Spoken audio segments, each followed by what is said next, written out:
James Kennedy, welcome.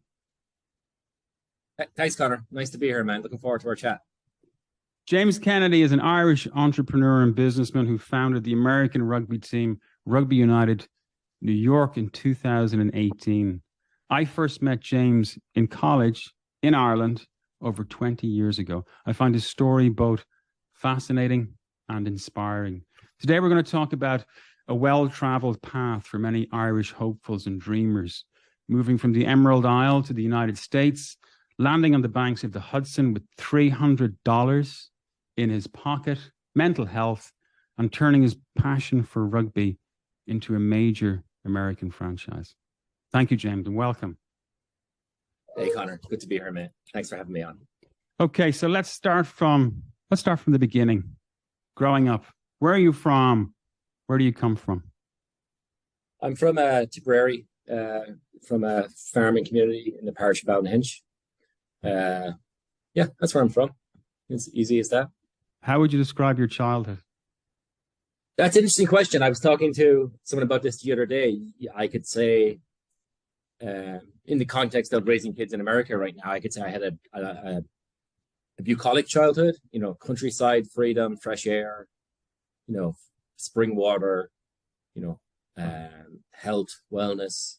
But you could also say things like child labor, physical and mental abuse. So it's hard. It's hard because if you say you have a good childhood, it's like you're great. If you say you have a bad childhood, you're great. But people can't accept that you can have both things at the same time. So which is something I think we can all identify with. But not to get heavy straight away. It was pretty heavy. Overall a good childhood. It's made me the person I am. So would you say then that would that be a typical childhood, or was it an exceptional childhood in an Irish context? I think it's dangerous ground here, right? But I think the how you perceive your childhood, be it a middle class kid from Dalkey or a farmer from Tipperary, how you perceive your childhood is how your childhood is. It's not. I think it's a typical childhood. I think you would say the same. Who got hit harder? Who was shouted at more? Who was sad because their computer was broken? Who was sad because their something else didn't have a computer? It's relative. It's a hard question, but yeah, I think growing up in a rural-ish society, with frustrated parents, I think it would be pretty typical. Sorry, long-winded answer. That's not really an answer there, but and when you say frustrated, what was the frustration?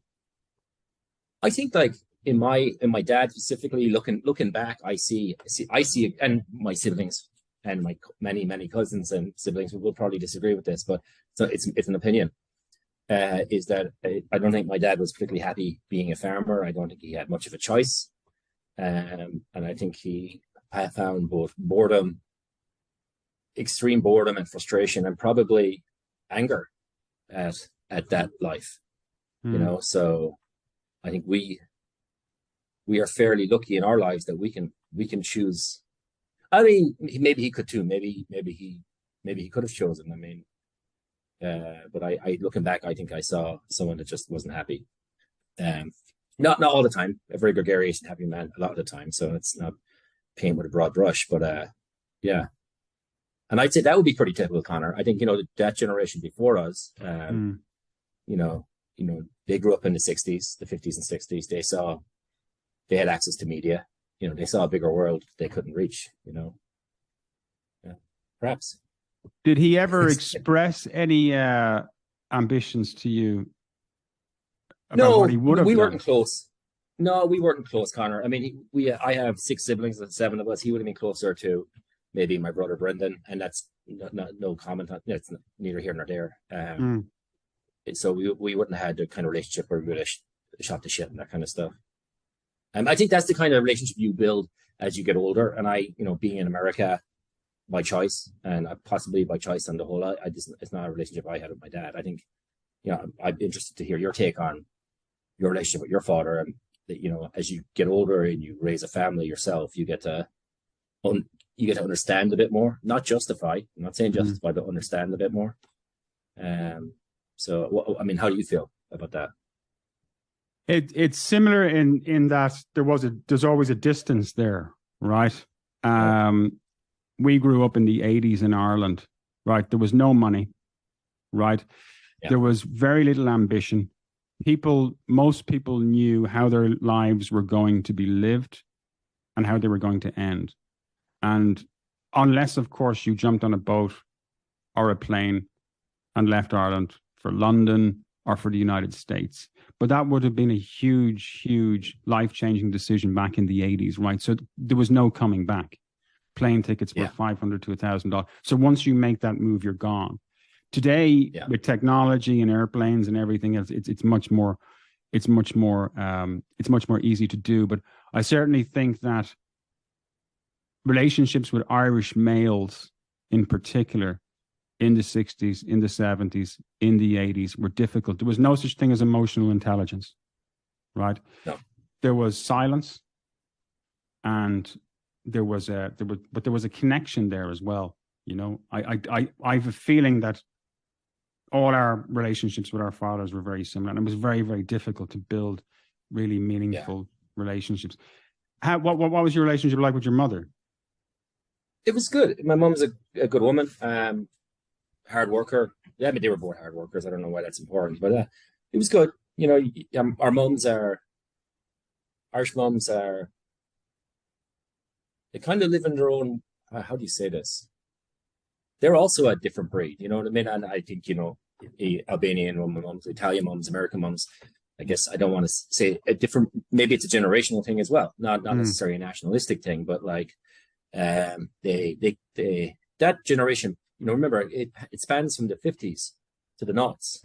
It spans from no electricity in Ireland in a lot of houses to a fully electrified connected country, from deep Catholicism and all the ritualistic bullshit that came with that, and the nuances of marriage and sex and homosexuality and all this stuff, and sexual abuse, and to one of the most liberal societies in the world. So, you know, so it's that's a very interesting time period to have gone through. And I think you get these conflicted characters that are they're introverted, but stoic would be a word. You know, it's a nice word that nobody uses anymore. And very hardworking. So, yeah, I don't know. My mum traveled a bit before she settled down as well. I think she had a leg up there on my dad. You know, she worked in Canada for a while and a few other places. So, yeah, not answer there, Conor. But sorry, but it's Did they ever tell you how they met? No, I never had. I was actually thinking about this the other day. There was someone I know not well, Johnny Cirillo. He interviewed his family on video, on, you know, digital video. I was going to say VHS. Maybe a year ago, he made a little short movie about his family. He went and interviewed his grandparents, his aunts, his uncles, his neighbors, to get their stories. And I thought, I mean, Johnny's a very creative guy. I couldn't do it like him, but it's something maybe we should all look at doing, is documenting. Our lives are documented through Instagram, so yeah, Facebook, LinkedIn, so on and so forth, through this here. But it would be interesting to see those stories. We still like stories, right? We're still Irish. We still love our stories. So yeah, we're storytellers. We're storytellers. But I've never said with my mom, and you know, it's definitely on my list as of late to sit with her and ask her questions that she probably won't answer. You know. When did she first have sex? Like who was her first boyfriend? How did she meet my dad? You know, happiest moments, saddest moments, so, you know, hopes and dreams, all that kind of stuff. We couldn't have had those conversations 20 years ago, Conor. So, you know, I don't know if we can still have them now, James, to be honest. Oh, no, we're not there yet. I'm not sure. But so tell me, where in terms of your community, right? You had a farm, but there was a bar attached, a pub attached to the bar. All right, a pub attached to the farm, right? There was my dad had the bar in the village, so the farm was a couple of miles away, 3 miles away. He sold his milk quota. I think I was 8 or 9, so geez, whatever the maths is on that, 35 years ago, and bought the bar that was previously owned by his aunt. I guess, once again, in hindsight, he was sick of farming, bored, not wanting to do something new. And so from when I was 9, I like me, all my siblings, we worked in that bar, and it wasn't a, I didn't enjoy it. I didn't enjoy being around. I wasn't comfortable in. I wasn't that comfortable in my community. I think I was an awkward introvert as a kid. I think my relationship with my dad didn't help that. You know, it made me feel even more awkward and more introverted. So I wasn't comfortable around the farmers that would go to a bar like that, or the hurling was our sport in our parish. I just didn't feel comfortable, and it was something that was pointed out to me in a recent trip home by a guy who would have been county tip hurler back in the day, someone we really looked up to, and so it was kind of nice to see that wasn't just in my head. It was actually a real thing. I just wasn't comfortable, awkward. I said colored probably by my relationship with Seamus, my dad, and I didn't play hurling. It wasn't that I was just shit. I was really shit at it. I mean, I had the worst hand-eye coordination. It was just never going to happen. So I played rugby, where it's easier. You just have to tackle people. When did you get into rugby? Probably fairly young. I want to say maybe 9 or 10. My dad played rugby as well, and he liked the game a lot. So there was a local club a few miles down the road, and Newport. I think I joined. I think very young. Actually, I think I joined Bohemians first. I bounced between a couple of clubs all my childhood and teenage years. Bohemians, which is now UL Bows, and Newport, and so I liked the rugby. It was the. How good were you? I think shit. Shit. Yeah. But consistently shit. And it's kind of the funny thing about me playing rugby is, and I think I commented on it before in maybe another podcast back in the day. It's like I've played rugby my whole life. I've probably played hundreds, thousands, maybe perhaps thousands of games. Who knows? I still play occasionally. I played 2 games this year. Was this year? Yeah, 2 games this year.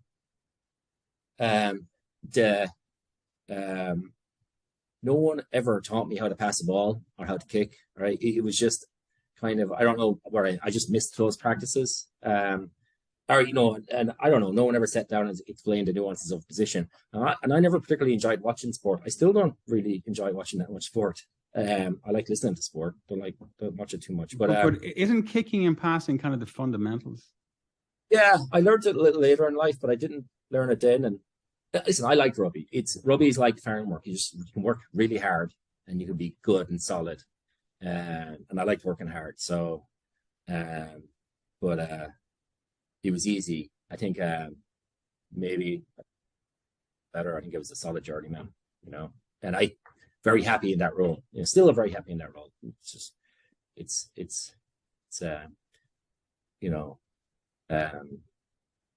yeah. Rugby was nice to me. Would you say there's a kind of a familial kind of family thing about rugby, right? So maybe it's the family. I know in Ireland the closeness and the bond that rugby teams have with each other. I mean, they're friends for life, those guys, right? There is something about it that's different to other sports. There is, yeah. There's where I remember talking to someone in the military about rugby a few years before Rugby United, before that journey, and high up, almost at the very top of the U.S. military, just talking an event. I can't remember what the event was, and we got talking about rugby. This guy played rugby, and he talked about honor and rugby, and it occurred to me that what rugby is because of the nature of the game. It's very violent and physical, but there's honor in it because, how would you say, like, if I'm at the bottom of a ruck and my arms are pinned and I'm playing a team I don't like against people I don't like, they can very easily take my eye, step on my nose, put mud in my mouth. They can really fuck me up, but they don't. And because the opportunity is there again and again and again, and that's not what happens. Okay, you can focus on the extreme. There is violence, there is fingers broken and necks rolled and shoulders dislocated, and often worse. But there isn't. 99.9% of the time, you're exposed to extreme danger, and the other team won't do it. That's the honor in rugby. It's not the rugby players boast about the time they broke their ankle or their knuckle or got their eye gouged or gouged an eye. What they're really talking about is all the times they didn't, because it's all the times they didn't is what makes it. And you don't talk about it, but that's the honor of it. It's about not doing that, even though you might want to, you don't do it.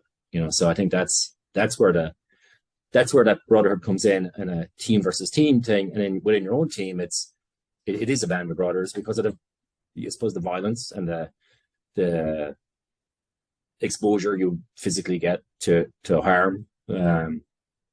So, yeah, I mean, I think, but it's the first one more than the second one. I think, looking back, is that, I think the first and only time I was red carded was for punching one of my own players because he kicked another player in the head. So, and I was 14 or 13, and it was a very uncomfortable dressing room after that game. I think we lost as well, but but that was because in my child, like, in my 13-year-old brain, it was like, you don't kick someone in the head when they're on the ground and they can't defend themselves. And that is the truth. That was a one-off. That guy was he saw red. I'm not going to say who it was. He's just a guy living a life now, but definitely have an opinion of him that never changed, because you don't kick someone in the head when they're on the ground. But so for me, that's what rugby is. There's even when you fucking hate the person you're playing against for maybe they were disrespectful to your sister. I don't know. You just don't. There's a line you don't cross. And then sometimes one of my fondest memories of rugby as a young, again, I felt, I suppose, a lot of blank spots as well. Thank you, concussions. But we were playing for the local team, Newport, playing Tiptown, and that was just two local teams, a very moderate level of rugby. And it was a very local there. It was a violent game. There was a lot of fighting. And I had cleared out a ruck, and my arms were pinned under this guy. And I saw this other player come up to me. My arms were pinned. I was on my knees, and I knew exactly what I was going to do. And I started laughing. And he caught my head and he kneed me in the face, and as hard as he could. And I just fell down. Obviously, there was a lot of blood. And I just laughed and laughed and laughed. But you know why? Because I could see it coming. I knew what he was going to do, because I probably would have done the same thing. And I just thought it was fucking hilarious. And and that was the end of the fight, because everybody thought maybe I was a little bit crazy. But that was the memory, because that's the only time that and one time out in Montauk, I guess, where there was real intent to do harm. But that was an outlier of a game. I'm talking about hundreds and thousands of games, right? So maybe not thousands, so I could do the maths. A lot of games, hundreds of games. So violence, what you're saying is violence is a part of rugby, right? It's intrinsic to rugby. That is kind of the point. But within the violence, there are rules, right? And there are rules that they're very often unspoken. And people adhere to those rules and abide by them. And if you break the rules, you're almost outcast, not just from your opponents, but from your own team, right? You don't break the rules, right? Yeah. Think about the kind of military etiquette of the 1900s. It's like, you walk in a straight line, you don't shoot prisoners. It's all codified now, but it used to be codified, right? So it's very much the unspoken. And I still think that, I've gone on to watch, I said as a kid, I didn't watch much sports, but I've gone on to watch a lot of sports, a lot of rugby. And, you don't see the celebrations. You don't see the exaggerated injuries or the dives. And occasionally you do. I remember one Irish player doing a simulated injury in a Heineken Cup game. And he never did it again because he was ridiculed you know, because he clearly just went, oh, I'm hurt, and you know, and that never happened again, because you don't do that. So, and I'm not saying like with mental health, like everything we do, it doesn't mean rugby's better than football, or football's better than hurling, or NFL is this. It just means that's what I think of that sport. That's all. I mean, for those that say you can punch holes in this all day long, these are just my opinions based on my journey, right? So yeah, rugby has that special place because of that. You know, I mean, I've met, you know, over recent years with Rugby United, I've met a lot of established rugby players and, you know, so-called egos, and I've met lots of great people and very few egos, you know, very, very few. I've met, you know, intelligent, humble, dignified, sometimes crazy human beings, but very rarely have I met an egotistical person. I think it's hard to have an ego when you're getting the shit kicked out of you professionally. Would you say with those other people that you've met, the values cross national divides, right? So it's the same in New Zealand, it's the same in France, it's the same in Australia, it's the same in England. These are shared values globally. I trained with a rugby team in Colombia in September,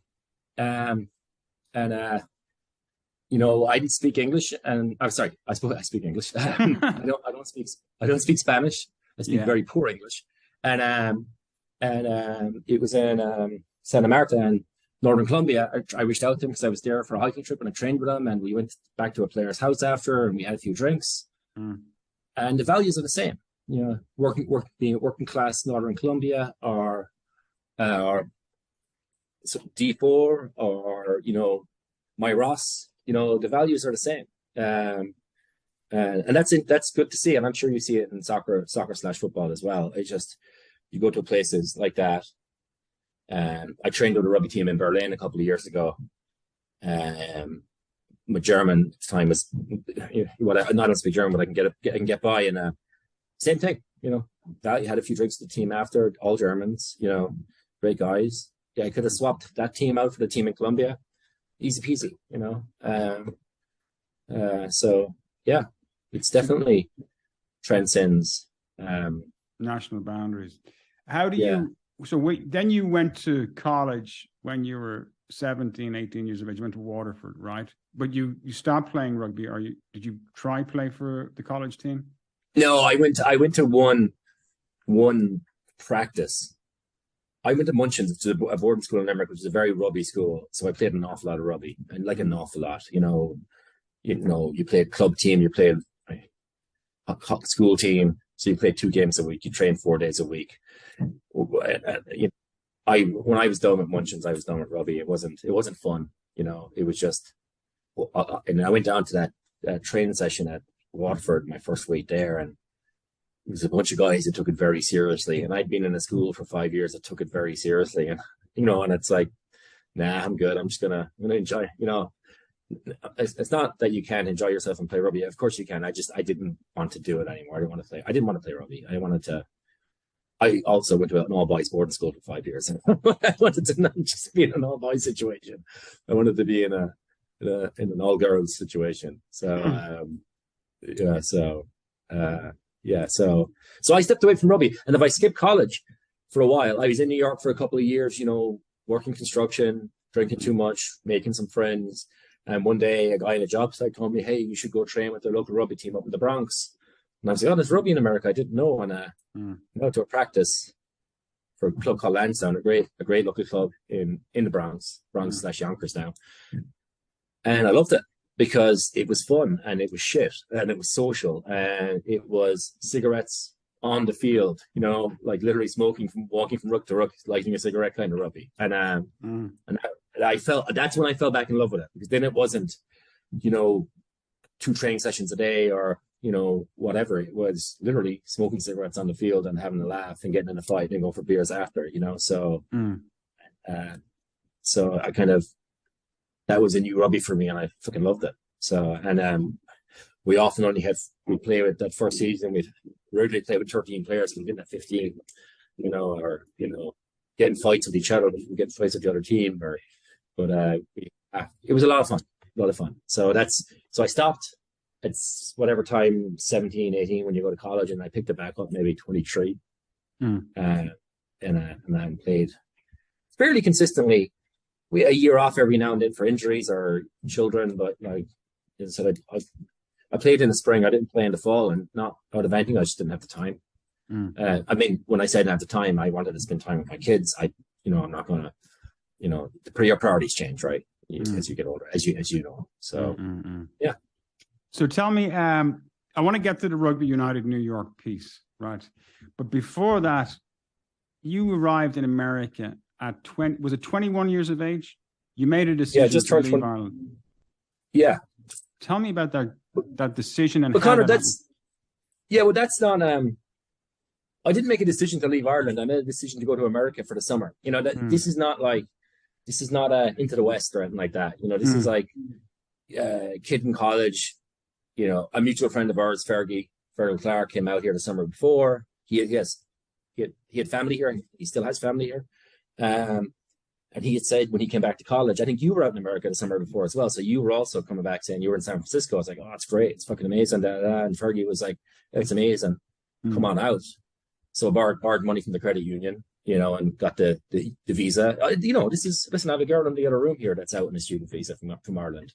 A very well-traveled road, and this is not the, you talked about the 80s and maybe the 70s and before that, where it's economic necessity, where it's like Dole or New York, or Dole or Sydney, et cetera, et cetera. This is more, hey, there's this visa you get, and there's a credit union that will give you money, and credit's a new concept to me and you at the time. So I'll come out for the summer. And all I can say then is, like, a lot of people that came out that summer that I know now still, it was busy. You could get a job, you're getting paid cash in an envelope at the end of a week. You just have to work hard. And so it's like, I like this. I like that it's, no one cares who you are, or what school you went to, or what hurling team you played for. And there was no cliques. I mean, there was cliques, there's county cliques, there still is.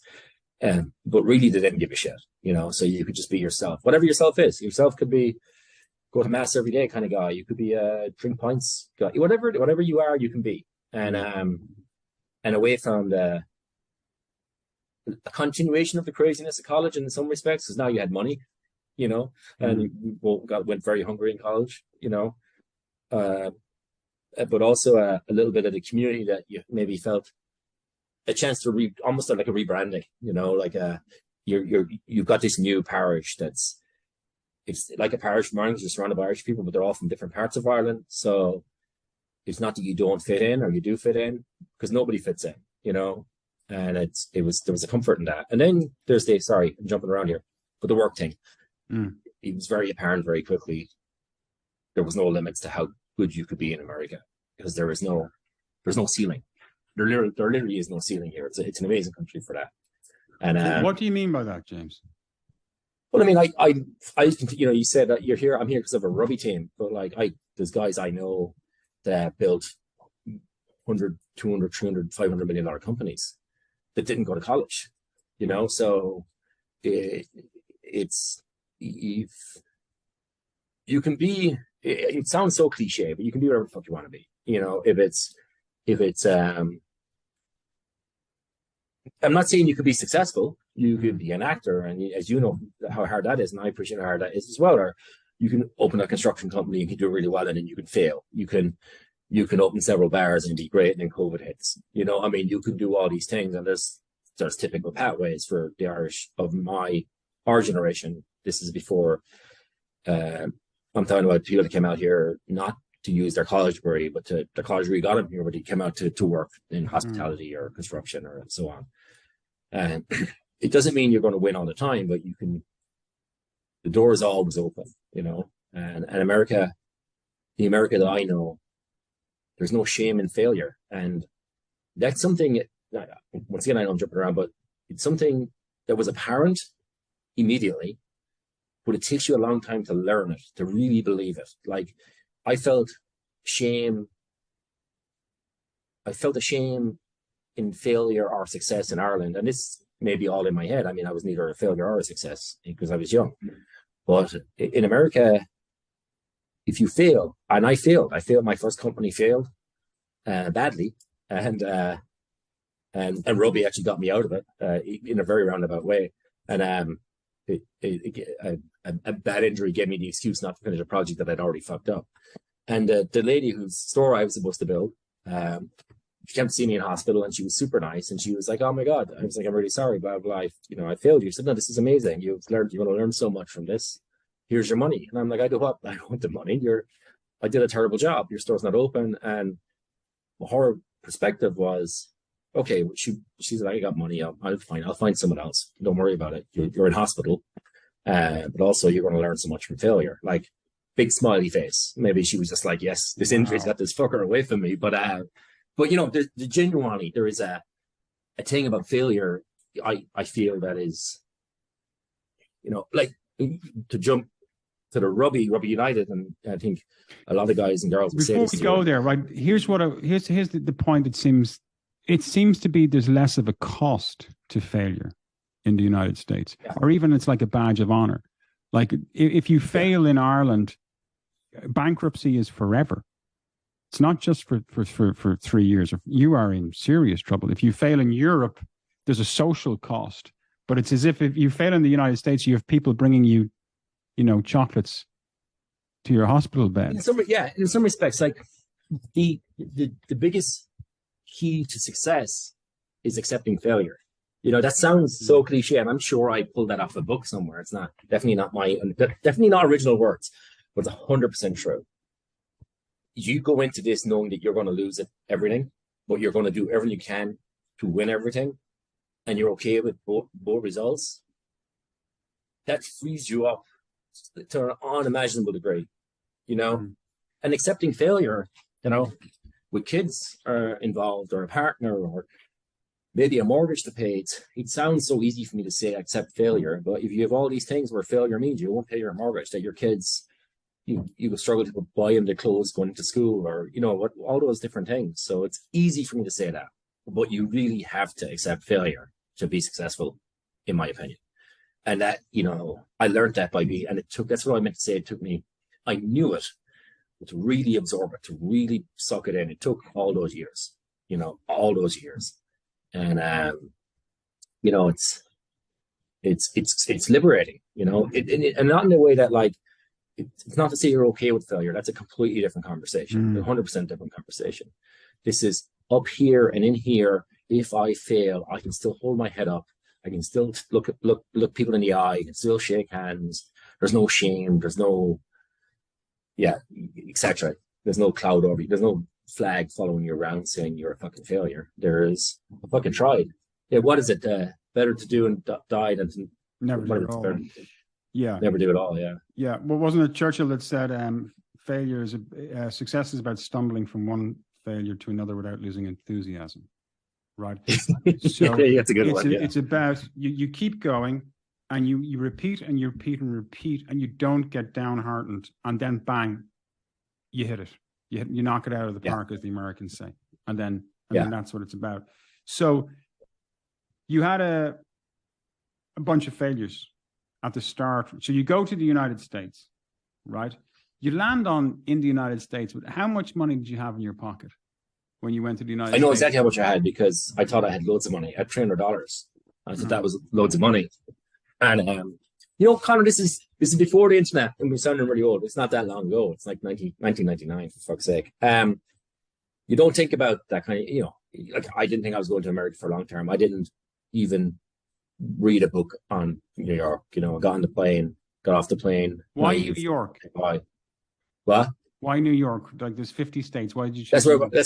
That's where our friend Fergal was. Okay. So there was, I had a point of contact, and I was sure that, like, I'd get a job, work in construction. I had no experience with it. I mean, I grew up on a farm, so I guess that's not true. You grow up on a farm, you have somewhat experience in construction. You don't have to, have to lift things. You can lift heavy things. That was my qualification. So yeah, $300. And I'm sure, Connor, even today, I know the visas have a lot more rules around them now, and you have to have X amount of money in your bank, but I'm sure there's kids coming here with less, So And when we're talking about Irish, I mean, Jesus Christ, I mean, we are a tiny, tiny drop in the ocean of this country, and it's I've worked with Albanians and Mexicans and Chileans and Brazilians that came here owing thousands of dollars to smugglers and so on. So I think being Irish, an accent, white, Western, somewhat mythologized, by John Wayne and all these actors over the years. It's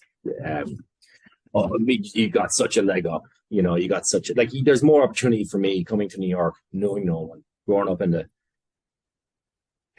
hills of Tipperary, than there is if I came out of East New York in Brooklyn. 100%, and that's something I had to learn as well. It's an amazing, brilliant city and an amazing, brilliant country, but it's also completely fucked up. So I'm in Brooklyn right now. I'm in Greenfield, which is the north.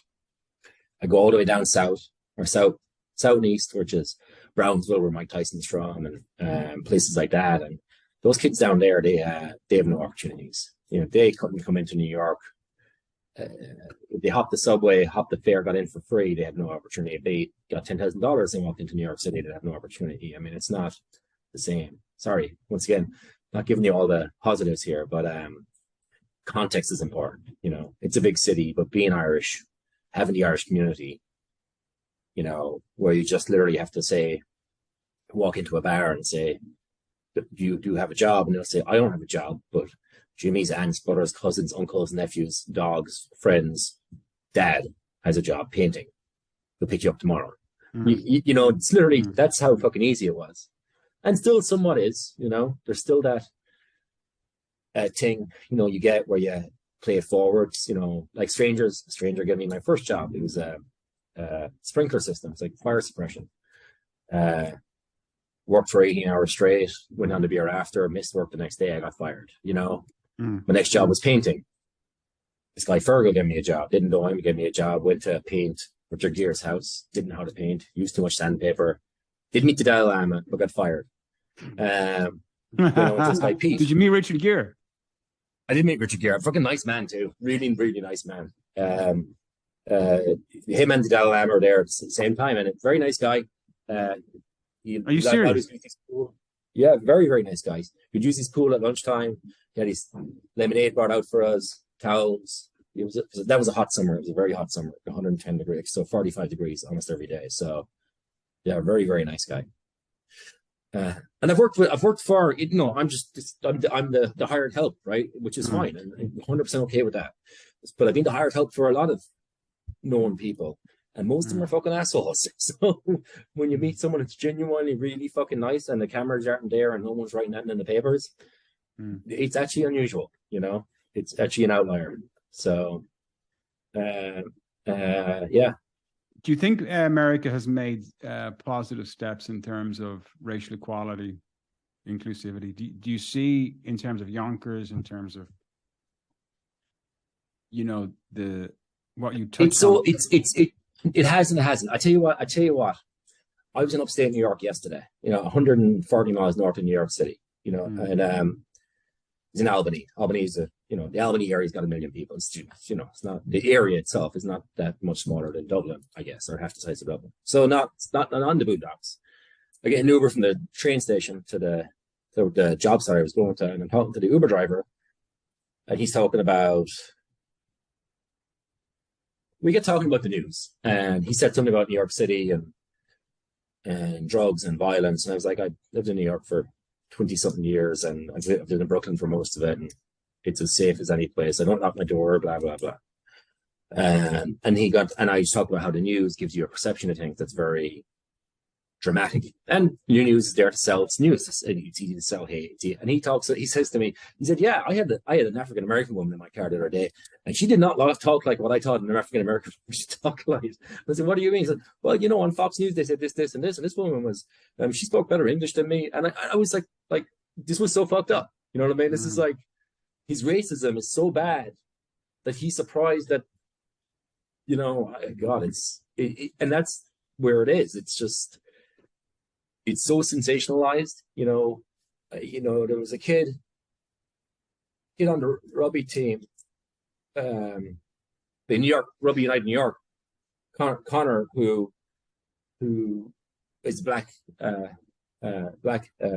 kid from the UK, so not African American, but and he was very pro Black Lives Matter, and I understand that, and I'm not saying as am I guess I am, but he didn't understand that the police department in New York City is at least 50% not white.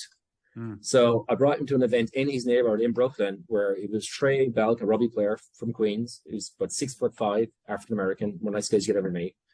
And in his neighborhood, that precinct, it's majority African American police officers, and he didn't understand that. He lives in that community, but he's watching news that's biased towards white cops are going to kill you, not understanding that his community, most of the cops are actually African American, and they're not going to kill you. It's just, these are bad examples and clumsy, klutzy examples where I'm probably saying the wrong thing. We're leaning on our news sources, and our news sources they're not news, they're sensationalism. They're media, not news, right? So, and as that gets worse and worse, racism's getting worse and worse on all sides. We're labeling, we're casting broad strokes about things, and we're making it harder and harder for people to break through. And it's still much the case is, like, for a simple thing, there was a guy called Fernando that trained me to be a carpenter. He's still probably the best carpenter I ever met. Like a cabinet maker, artisan kind of guy, right? Mexican, middle class Mexican kid. Wouldn't fit your typical stereotype of what the news media would put out there as a Mexican. And we would do jobs, and he's teaching me. And in one case, a famous, somewhat famous liberal Law and Order actor, whose apartment we were renovating, wouldn't talk to Fernando because Fernando is illegal. Now, the only difference between me and Fernando was, outside of he's a much better carpenter, probably a better human, and definitely better educated, is the color of our skin and our nationality, right? So, but in this guy's way of justifying his behavior was that Fernando's illegal. Like, his inherent racism, he's more comfortable to label us differently that way. It's a subtle use of language, but it was an eye opener for me, because this is a guy that was going on Bill Maher, and liberal this, liberal that. He was about as liberal as Sean Hannity behind the scenes, So yeah, so the racism liberal, is there. but perhaps lacking in empathy or I think or compassion. Perhaps lacking, not aware, as we all are. I think not aware of your own biases. I think that's what's the hard part. I think we just don't know. We don't, like Connor, I'm trying to grow. I've had the rugby, I've had mental health issues over the years that I'm dealing with. And part of me, my growth is like, what am I do this thing I found, I discovered recently, I've been thinking about it all my life. I shit on people. What I mean is, like, let's say we're talking, oh yeah, how you doing, Connor? I'm doing good. Oh yeah.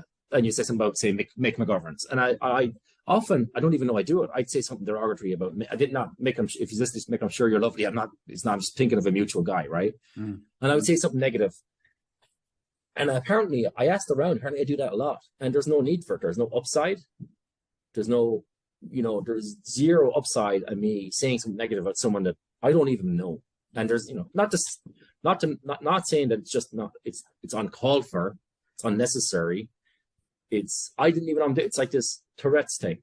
So I've caught it finally after 34 fucking years, and I've mostly stopped it, but I do ask people around me to call me out when I do it, because I don't even know I'm doing it.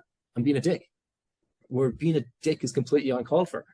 So I'm saying that it's a small example of like what I think we all do to some level. We just don't even know we're doing it, So I don't think you meet guys and girls, good folks, women, men, their beliefs are based on the information they have at hand, but they select the information. They don't think they're racist. I suspect most people that go around thinking they're racist or sexist or abusive or bullies. It's not, we don't wear that on our sleeves, and we don't often know we're doing it. I think, I don't know how to fix it, but. Have you heard of unconscious bias training? Yeah, unconscious bias for sure. We all have that.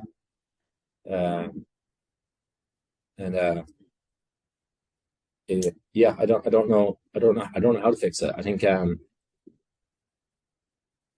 it's getting worse, and I could talk about empathy. Do you think America is getting, can you see signs of improvement, or is it regressing? I think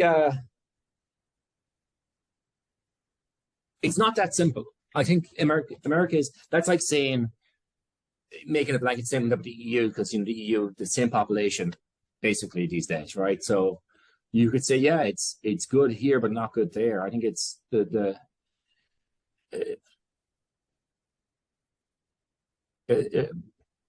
my concern is overall, and the concern for my daughters is the way that we as a society, I think in America, and my limited experience in Ireland, England, and so on, have seen it as well, is that how we interact with each other now is through our devices. Me too. I'm not saying, let's do as I say, not as I do. How we interact is through our devices. So instant messaging, WhatsApp, SMS, all the Twitter, Google, all the fucking platforms. And what we're missing there is the human connection. So if in my business, outside of the rugby, the one that actually makes me money, which is construction in New York and real estate, is I tell people that work for me, yeah, if you got to call the person, you got to get a guy on the phone, girl on the phone, talk to him, and if you can do a meeting, make eye contact. I went 140 miles yesterday to meet one guy for 5 minutes and came 140 miles back. That 5-minute meeting was worth a week's trip. I could have, it was just worth it, because eye contact, shaking hands. We had a disagreement about a project he's doing, a building that I own.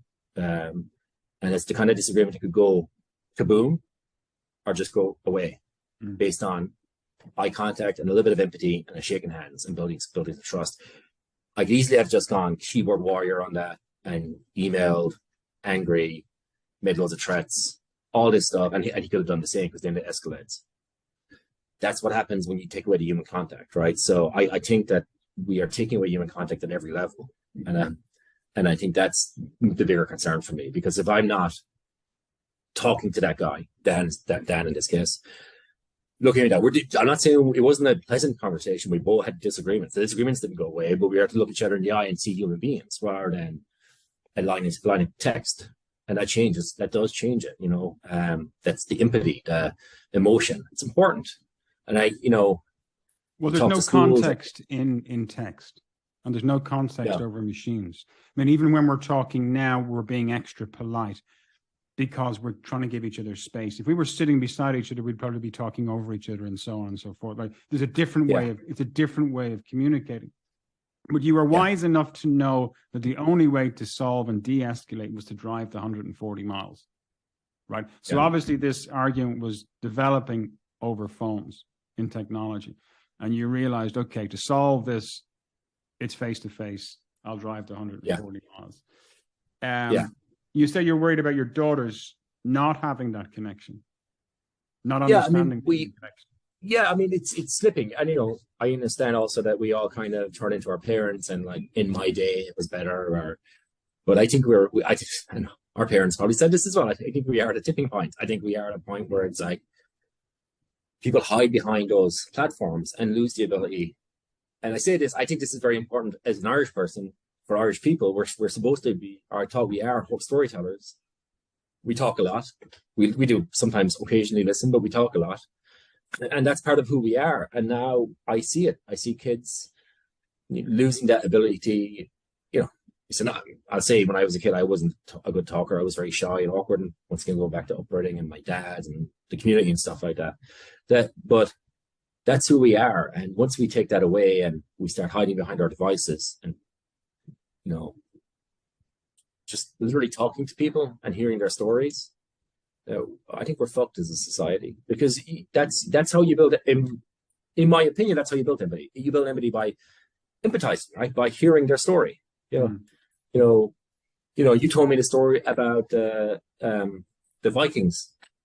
That's a great story. Not a happy story for you, but a great story. It puts light on stuff. You know what I mean? And it's more than just a story. It's context. It's part of your journey.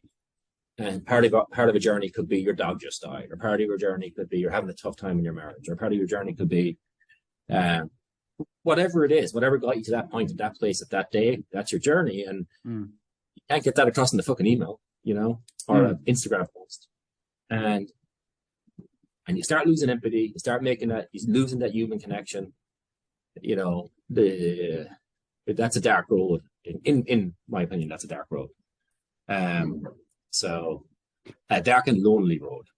So I hope for my daughter's sake and that we tell stories. I encourage them to write stories, to do improv and dance and enjoy, and just we all try, you know. I mean, you try with your child as well. So it's like, but that passive aggressiveness behind devices is and lack of empathy is a problem, and that's what's driving this racism and this hate, this fucking vitriol about, you know, fat white men screaming at women because they can't do what they want with their own vaginas, or you know, people telling people 1,000 miles away who they can't have sex with, and what they can do and what they can't do. I mean, it's outside of the basic principle of do no harm to yourself or others. I don't see why we should be concerned about any of that stuff.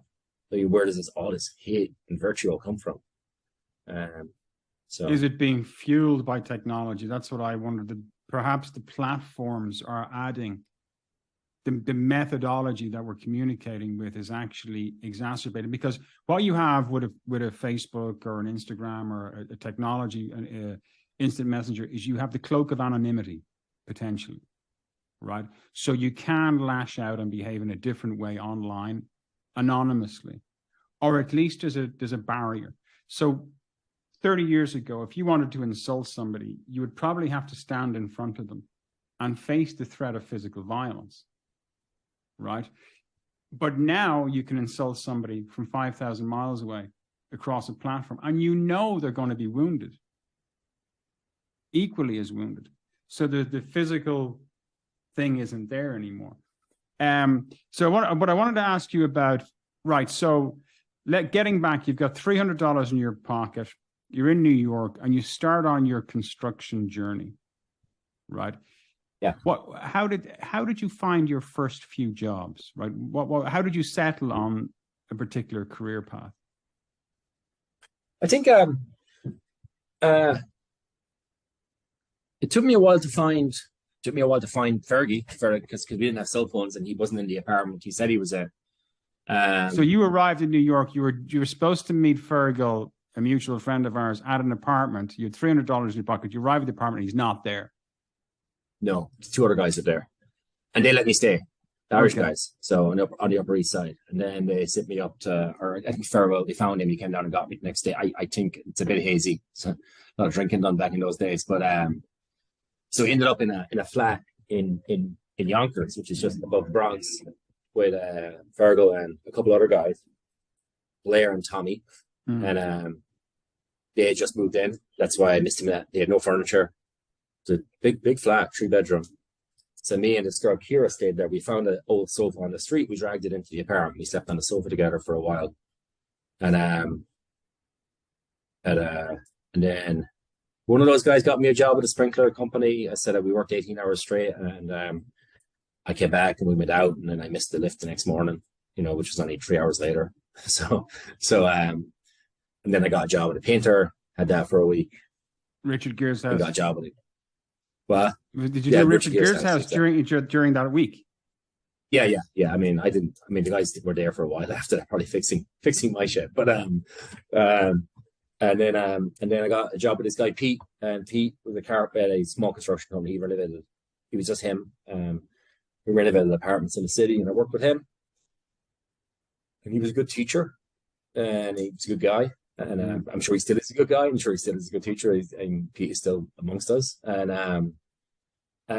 he taught me a lot. And then I transferred from him to literally asked him to let me leave to go to another company, and he did, to work upstate for a couple of years. Kept on learning. You know, so then you're in it. Then you're in the community. Then you have friends. You know people. Now you have a career. Now you have a career, yeah. And a few things was like working with Pete, especially. It was like, it's just hard work. It's like, he didn't hire me to make cabinetry or to, paint the Mona Lisa. He hired me to work hard, and I liked that. Being a farmer, I guess I liked that. It was very clear cut. There was no ambiguity about it, and I could really enjoy that part of it. But also, as he told me to be a carpenter, I realized I wasn't particularly good. I mean, that's in my opinion, and you could look at the pathway of laborer, carpenter, super, project manager, so on and so forth. And I was like, I could go that road without college. I could just do the program, do the steps. And when I told my mom I was going to stay out here and not go back to college to do that extra year, she wasn't happy. She wasn't happy at all. But I said, listen, I see it's a serious decision. So you're turning your back on college to stay and go on this construction path, right? Yeah.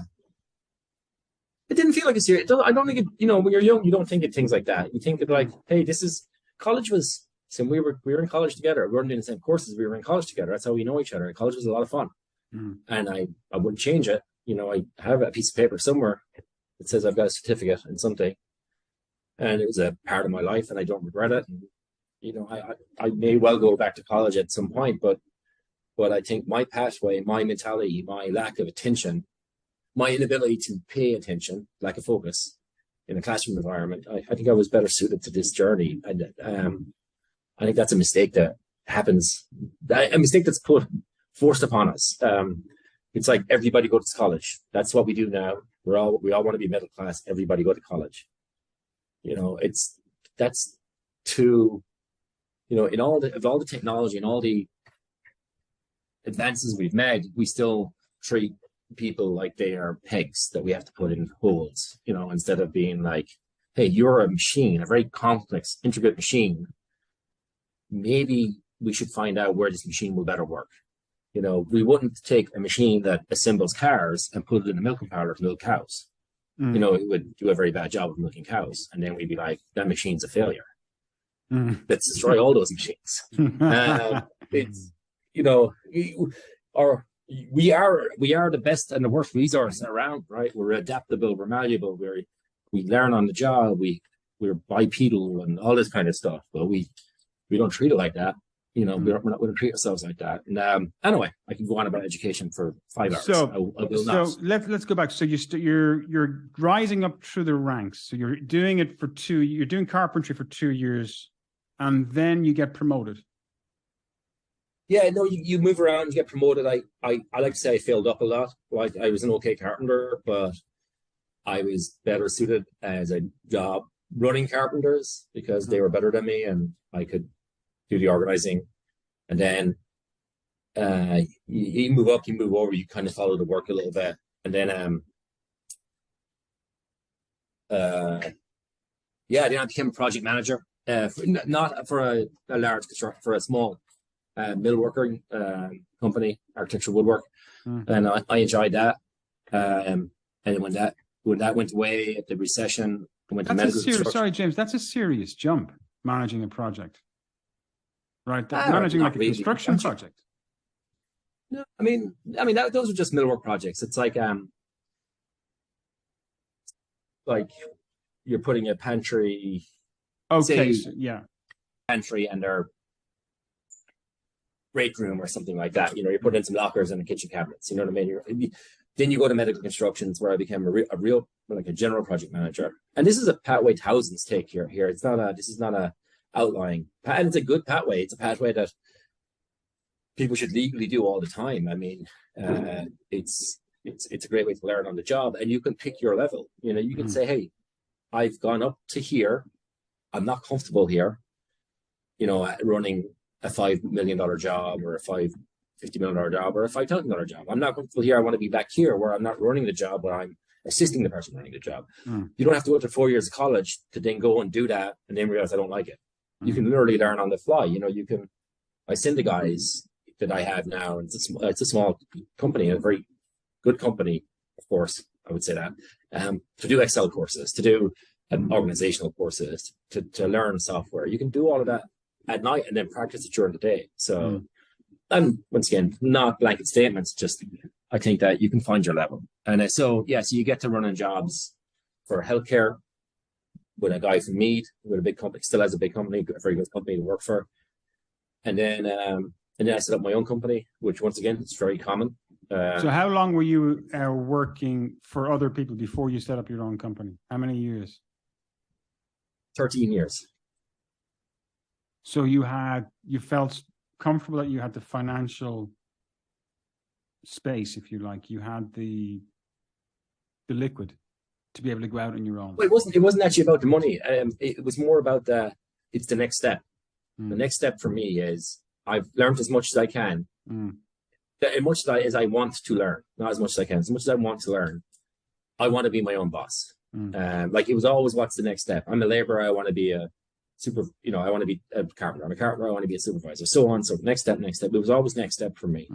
And I'm and that next step continues in that timeline, in that pathway. The next step is continuing. And it was, I wanted to be my own boss, bang my own drum. And I've done that now, Jesus, 11, 12, 13 years. So 12 years. 10 years? A long 10 time, years. Basically. A long 10 or 11 years. And that's the natural progression, and then over the last 10 years has been, okay, build this company. And what I found when I built a company is that, unlike my contemporaries, built fantastic companies in construction, you get big, and I just got unhappy, working around the clock, drinking too much because you have to network, massive payroll. I wasn't happy. Didn't enjoy it. So it took a lot for me to realize that. It took a divorce and a few other things to realize that happiness that's not my pathway to happiness. And then there's also a little bit of boredom. I tend to get bored very easily. And then there's the rugby team, so you were running. So let's get into the Rugby United New York, right? So you were managing you're running your own company at this stage. You're in New York. You're working for yourself. You've set up your own construction company. You're doing projects. Everything is going great. Maybe you're a little bit bored. And then Rugby United New York comes along. How did that happen? So I'd been going to these dinners, yearly dinners called Captain's Knock. It's just a rugby dinner where some rugby legends come out and they tell some jokes and you all laugh and we drink too much. And I met a guy, so it became a regular at that once a year thing. And there's a guy called John King who used to come to that as well. An English guy, played for London Irish many years ago, very nice guy. And I guess over a few of these events, we talked about rugby in America and professional rugby in America. And he reached out to me one day out of the blue and he said, James, that thing you were talking about professional rugby in America. And I was like, yeah, what? And he's like, well, I can't remember what he's now the United Rugby Championship. God knows what it was called back in 2017. Yeah. They want to put a team in America, and I think you're the guy to do it. I introduced my friend Paul Wallace and Martin and I. And I was like, sure, well, fuck it, why not? Just introduce me. So I talked to Paul, and he had a plan. I flew him out to New York. We met with people in the community. We threw an event with free beers. We got all the people out and kicked the tires. And we went a little bit that way down the road to applying for what's called the URC now. I can't remember what it's called. And applying for a license to put a team in New York to play in the European competition. And I had two Irish kids, Rebecca and Mark, had just started for me as interns, and literally that week. So I put them on this data collection. So they put a whole paper together. Smart kids, and it was a good paper. The numbers were good. The participation level, comps, receipts, states, facilities, weather, all the stuff you would look at if you were doing a sports team in New York. Weather being one of the bigger ones, etc., and stadium. And the numbers were great, but there was a lot of ambiguity around what Martin and I the CEO, the current CEO and CEO at the time was offering and where the chips were going to fall. We knew that there was another group of investors bidding for another team, either in DC or Toronto, and there wasn't a lot of clarity about what was going on. And you know, I put a group together. We'd found a facility, tentatively found a facility at Fordham College in the Bronx. We'd done all the research, all the legwork, and I just wasn't very comfortable around what the next steps were, and I couldn't get any clarity from Martin or from Paul. So right before we were supposed to fly to Scotland and present in Edinburgh for this expansion team, I pulled the plug, and I know I really pissed off Paul Wallace, and I really pissed off Martin and I. But I can, retrospect now, I can tell you that, Martin and I think is great. He was great then. I thought he was great then. He's great now because he came into that rugby organization and said, we got to do something different because it's not working, And he tried the American thing. It didn't work. I don't think it was just because of me, but it meant that he was a good leader because he wasn't sitting around. He was going to try things. He was going to push things. And I didn't feel very good about pulling the plug. I didn't feel very good about I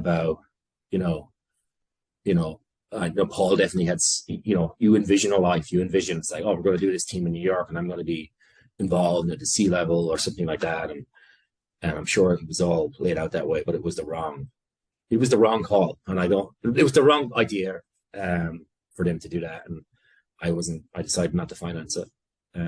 So I did that, and I pulled a grenade on that thing. And then about a week later, I got in touch with MLR and heard about him during that process and talked to a guy called Dean Howes. And Dean Howes, when I talked to him, he was the commissioner of Major League Rugby at the time, and he had a lot of experience in American sports, ownership and tier one, American sports, NHL, and stuff like that. And he said, I can guarantee you're going to lose an awful lot of money. You may, if we're lucky, sell, get some equity, something like that. But he just said, these are the challenges: facility, fans, insurance, marketing, franchising. And the first phone call listed all the negatives. And I was like, I like this guy. There's no bullshit here. He's actually going overly cautious.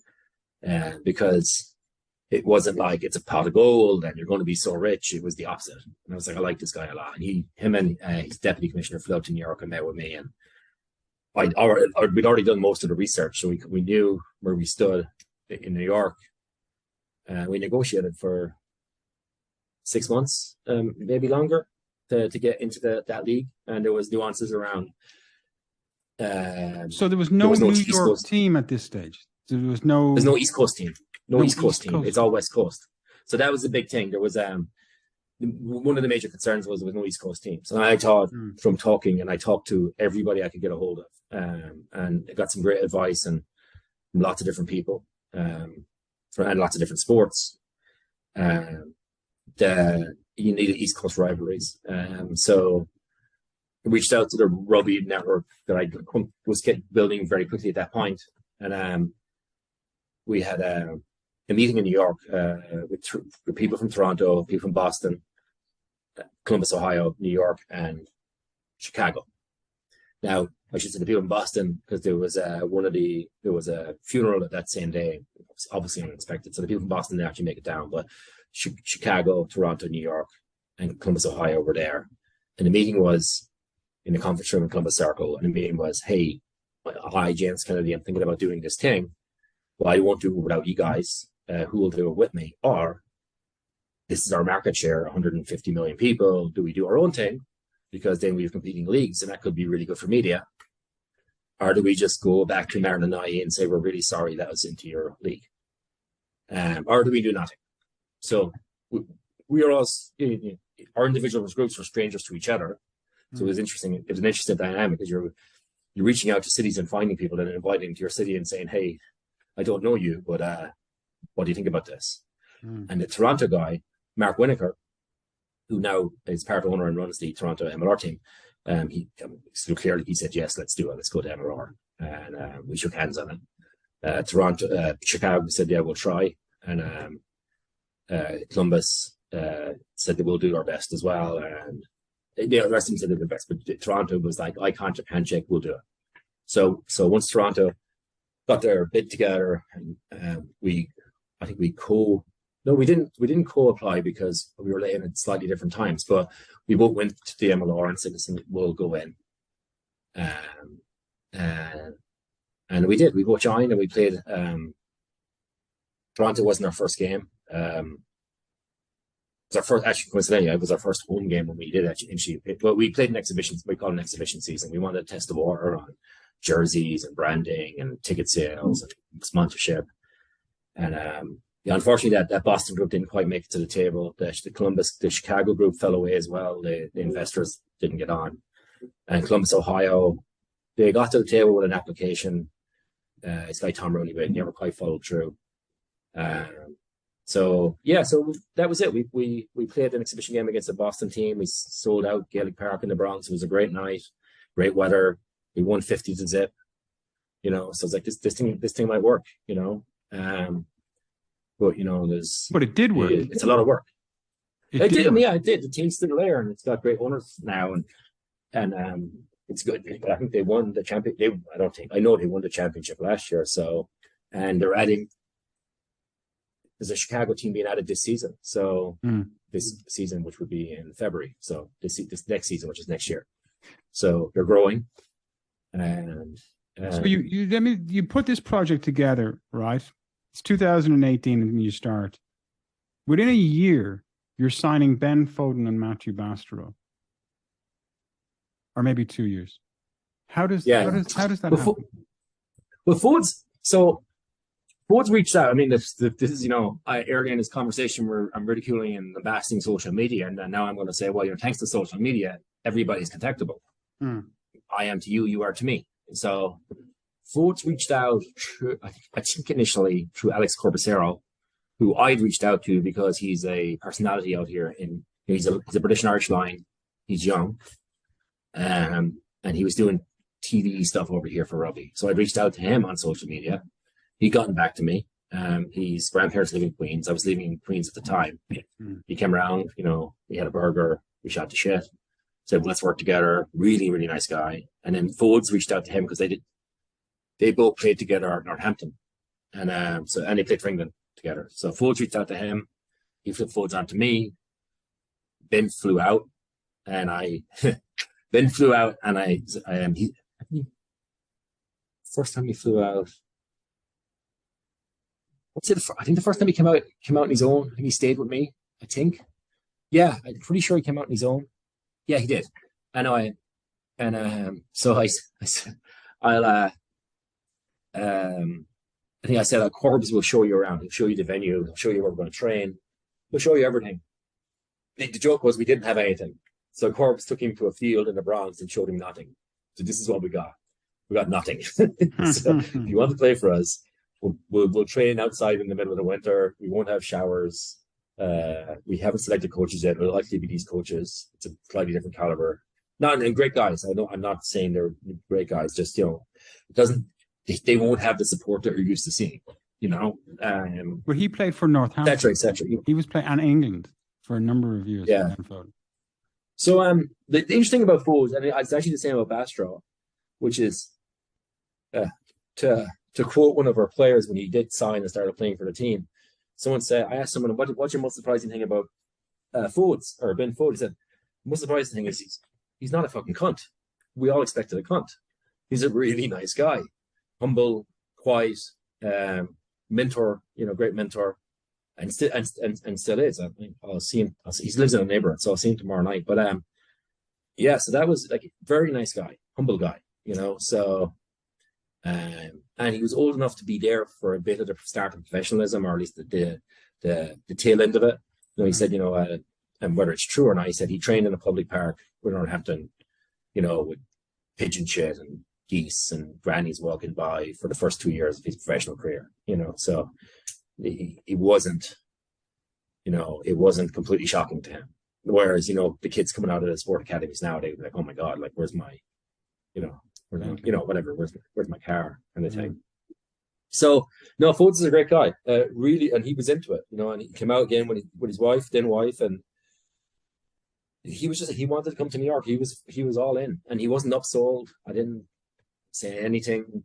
Kind of always went out of my way to say to make because these guys are moving their lives. You know what I mean? You don't want to over promise. There's no way, at least in my opinion. And then Bastro a couple of years later. I mean, that was I had an investor. Rooney, I think, still has an investor, Pierre Arnaud, an amazing guy from France who used to be the CEO of Stade Francais. Pierre's a really solid guy, fucking fantastic human being, and him and Bastro were friends. Bastro reached out to Pierre and said, "I want to live in New York." So that's what you're not, and that's kind of what you're selling, isn't it? You're selling a city. You're not selling a team.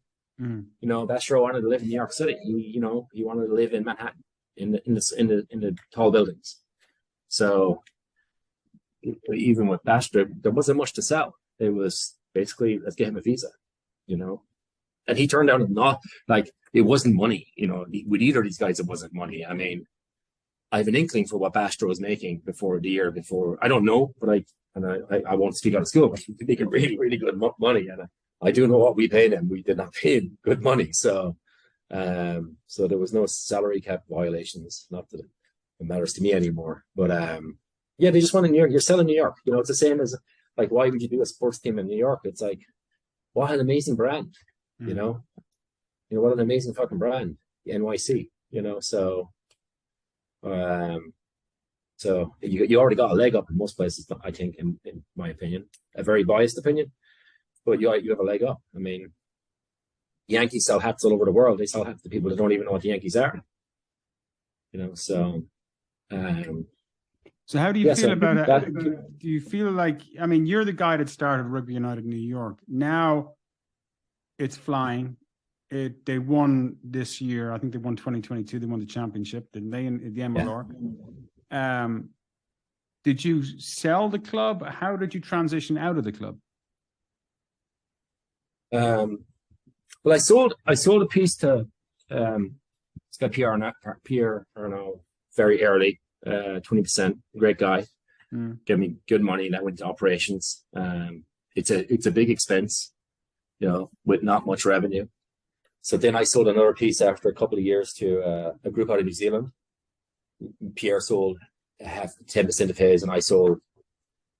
They got 30% of 35% of the club, and it was a long negotiation. But I, against the group, I didn't particularly like or get on with, but I was fucking broke. And the mistake I made was I should have sold them the whole thing, because these are professional investors. These are hardened, battle hardened, seasoned investors.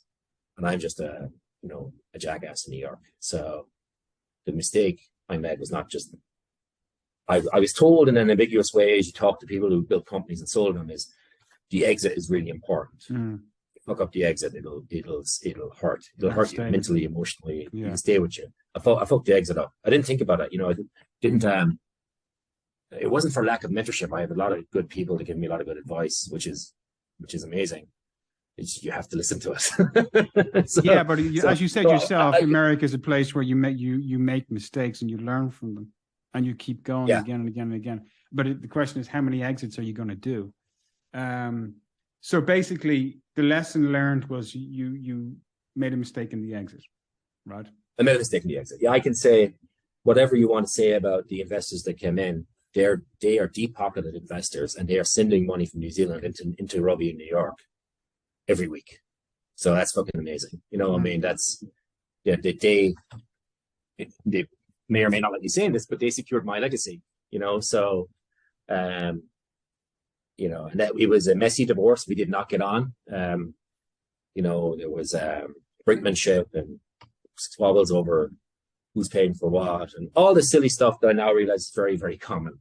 But it got pretty nasty. And me and there are people on the ground here. We all got very stressed out by it. So it was a messy, childish separation. I certainly didn't help. Don't pick a fight with a billionaire. so especially when it's motivated as those guys, they're good. this is going to sound counterintuitive. They're good people because they said they would do something and they did it. They took a team, they've won a championship, they continue to invest in rugby. And so, and they fight hard. So. And tell me, right, so all of this is going on. So you're now out of Rugby United New York. It's 2021. Yeah. 2020.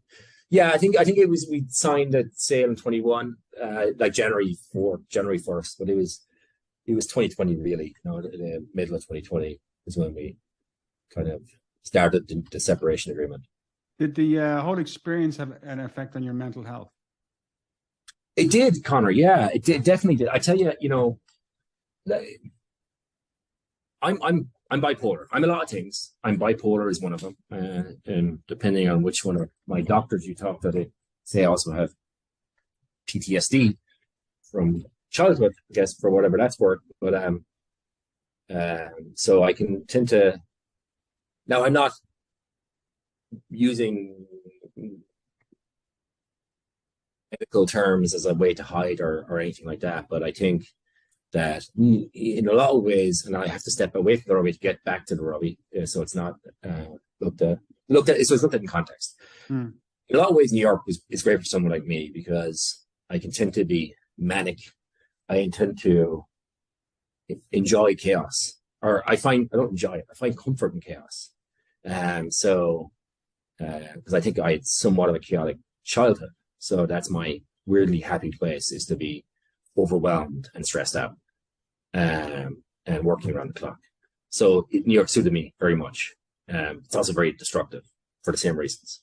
So setting up a company or, after huge projects as a project manager, sleeping under your desk and working around the clock and smoking and drinking and, rinse, wash, repeat. It suited my personality or my psyche.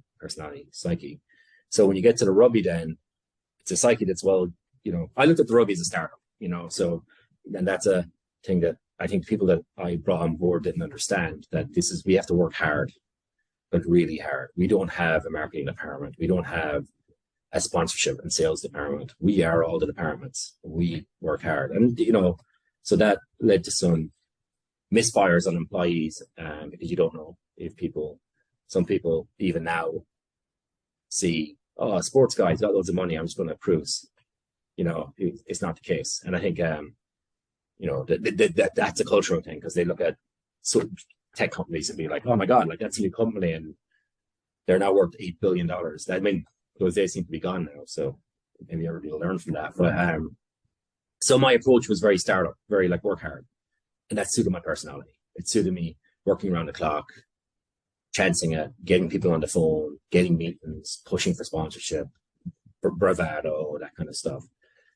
But I can tell you that in retrospect, just even before I get into sales and stuff, I'm going 100 miles an hour, going on a plane to Paris to meet an investor, coming back, going on a plane to London to meet an investor, coming back, going to event after event after event to sell tickets, to get sponsorship, to raise brand awareness, going to schools, working your full-time job. I should have, it's a little bit dramatic here, but like I should have fucking died. Like my body was as far from a temple as you can possibly get, fueled by alcohol and cigarettes and the odd hit of cocaine and bad diet, and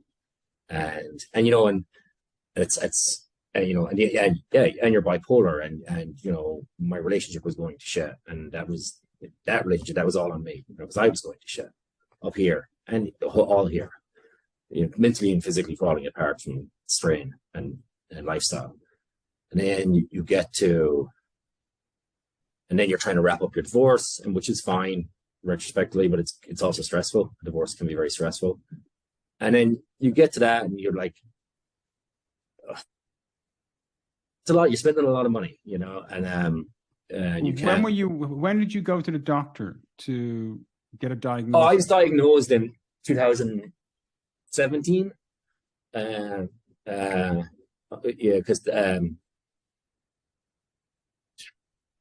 I think my marriage with Samantha, we got married in 2000, 2010, but we've been together since 2000. We've been together since 2000. So my marriage started to fall apart around 2015, and I was acting out. I was drinking too much. You know, it was just, I was a mess. And but also aware that I was a mess and couldn't understand. I couldn't understand my own behavior, you know. And so I went to a therapist who sent me to a doctor who put me on a lot of different medications. So I said, "Oh, you're bipolar, and you know, you got these other things." So was that a relief to get that diagnosis? It wasn't. Sorry, it wasn't because I have this conflict about bipolar, and even the PTSD thing is like that. It's listen, I've seen a lot of doctors. It's very consistently diagnosed, and I'm not disputing it. It's mental health is hard to put things on it specifically, but I was going to say, I don't want to use it as an excuse. You know, I mean, sometimes you're just a dick. Sometimes it's a bad decision. It's not because you're bipolar, or it's not because your dad said mean things to you when you were 9 years old or 6 years old, whatever it is. Sometimes you're just a dick. And so it's, I get, that's where I get a bit iffy about it. It's for me, not talking about anybody else. Everybody's experiences with everybody's mental health is different. There's no one rule fits all situation ever. But for me, like, to say, like, if I go to any of my friends and say, "Oh, yeah, I was to the doctor, I'm bipolar," I don't. Nobody was surprised. So it wasn't exactly like, "Oh my God, what the fuck? No way." It was like, "Yeah, we know." So tell me, just describe for people what exactly is bipolar. If you could describe it, what would you say it is? Bipolar is it's like name. It's two things. It's for me the dangerous. It's lethargy, depression, kind of a slowness, kind of like a sadness, a weight, a crushing weight on top of you, where you slow down to a point where it's just, what's the fucking point? Acute and the other side depression, of it, which is basically. Yeah, and the other side of it is the Manic. the opposite to that. It's extremely high energy, huge self-confidence, no need for sleep, which will accelerate, and more stimulants, more work, more action, more of everything. You know, it's go, 100 miles an hour, 200 miles an hour all the time. Your mind is racing off the clock. You can read a book a day, no problem. You'll read this book in a day, maybe 2 days. You know, doesn't mean you'll take it in. You fucking read it. You know, this thing is just racing, and it's very dangerous. That's the one.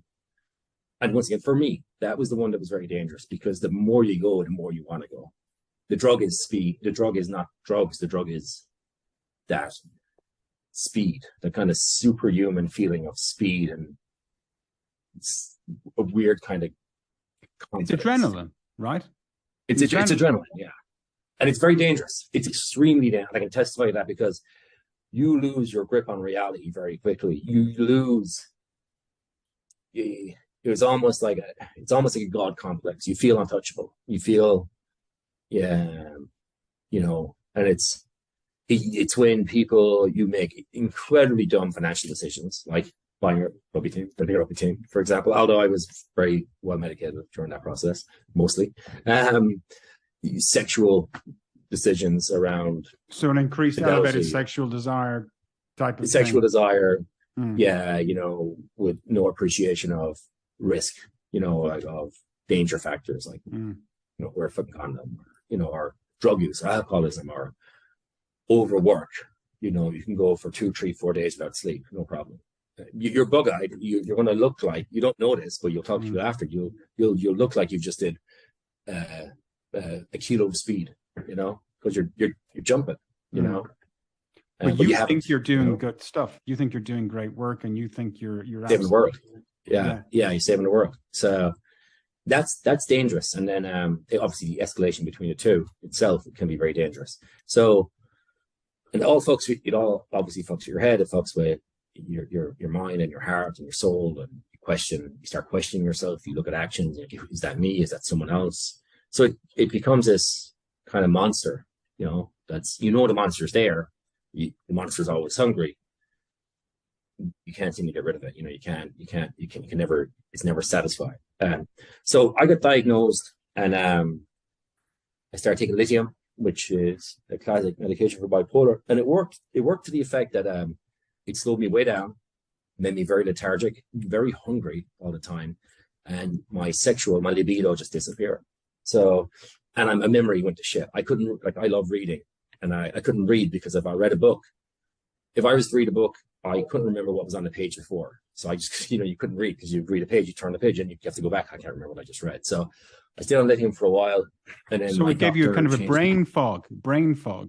Yeah, fog, a big. And memory, so short-term memory was destroyed.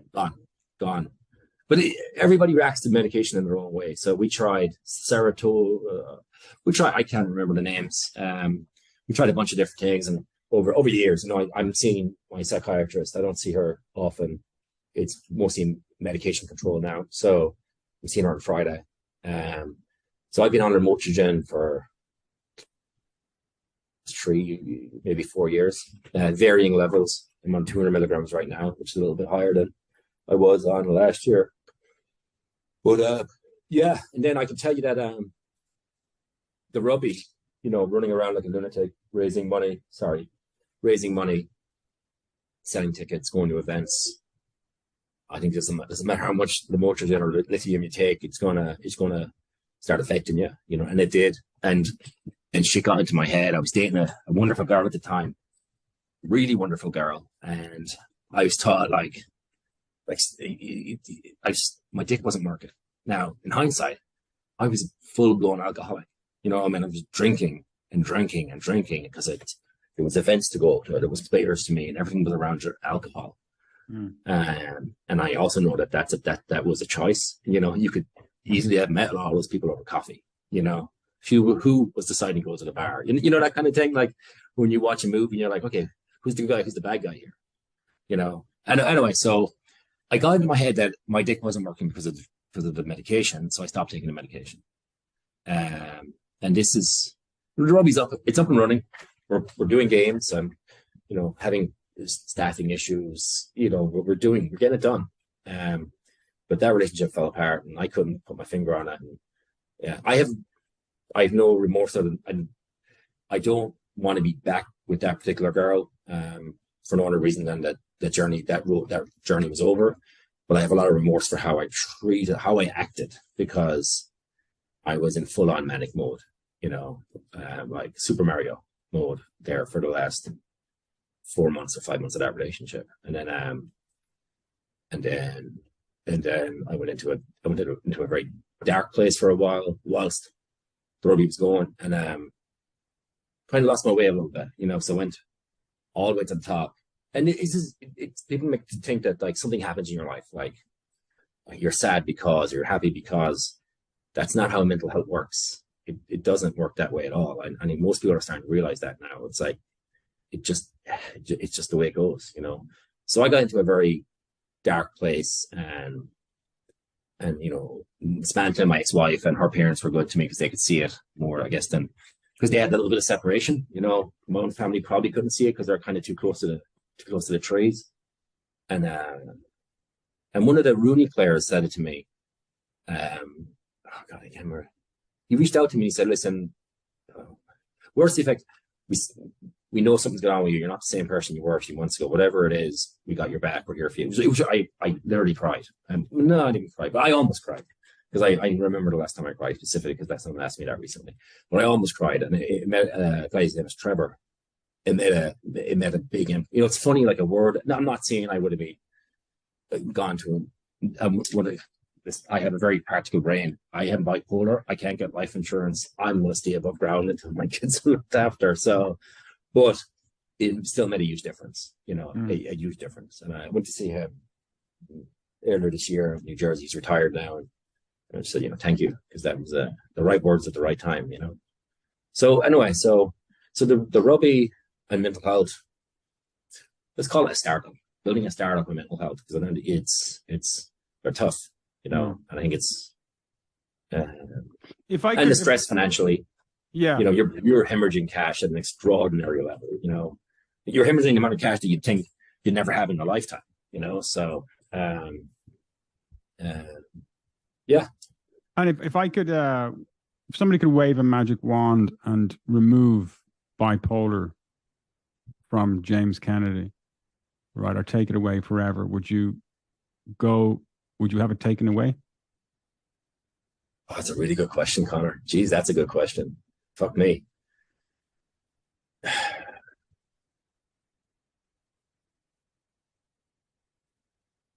I mean, yes and no, because that's the question. Who am I? Who are you? You know, I think thinking about it right now, it's such a good question. I was drinking way too much back then as well.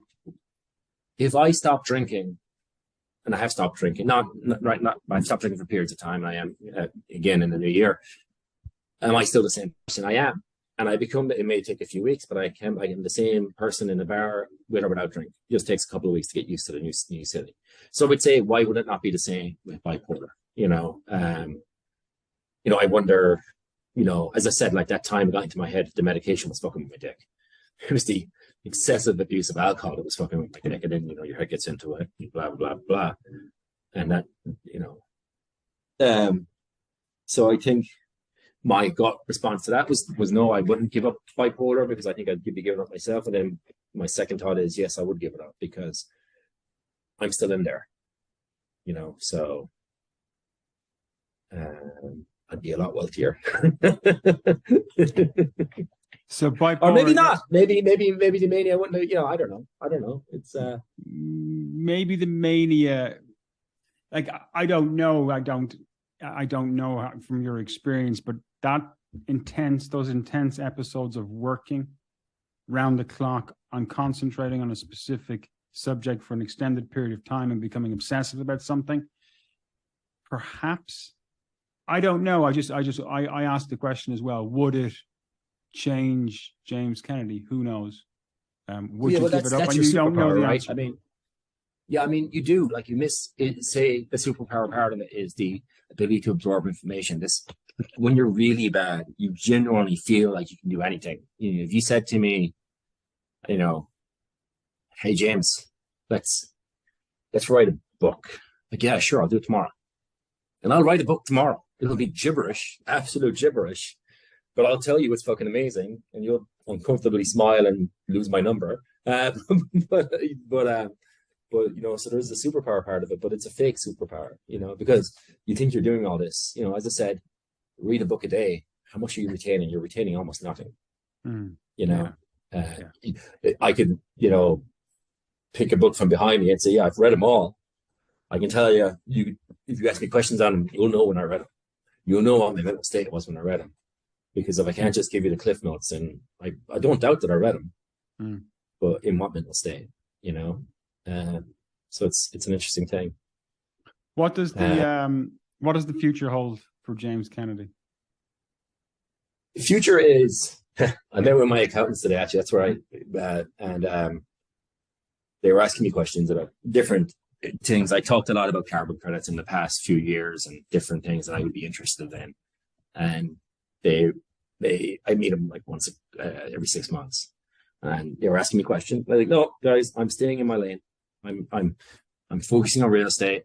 I'm completing buildings that I own all over now, and I have a pathway to independence, which is very well defined, very well laid out. For the first time in my life, Connor, I have a plan.